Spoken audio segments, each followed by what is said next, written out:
Okay, here is something you definitely want to check on your Honda Monkey. When we were disassembling this machine for our repair manual production, I had a really hard time getting the rear wheel axle out. The reason being, quite a bit of rust and corrosion was on it and no grease. So that's why it was so difficult. You can see now, even after I've already cleaned it a little bit, we'll clean it a little bit more and grease it up good before it goes back in. That's why it was so difficult to remove. And it was the same story on the swing arm pivot. The rear axle was the worst, but the swing arm pivot was bad. The engine mounts, they came out, but like this one, you can see still a ton of corrosion on it. I mean, it's just this white powdery stuff.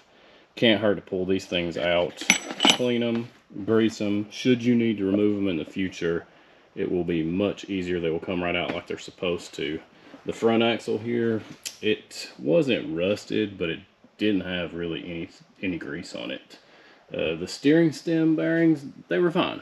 They had plenty of grease. They were good to go. They should be service free for a long time. But this stuff, these things are going to sit around and not get used a lot, many of them, and that will just get worse over time. So when it's time to do a rear tire or whatever the situation is, this axle over time could be really terrible. This is a 2019 machine that had never been apart. It's 2021, so the thing wasn't even a year and a half old out of the crate, and it was just this corrosion and rust on these parts is gonna get terrible. So when you go back together, you're gonna want to have the torque specs to tighten this stuff down properly, which you will find in our repair manual. I'll put a link to that in the description, so you can sign up for this should you need to on our website at cyclepedia.com, and I hope this saves some people some serious battles down the road.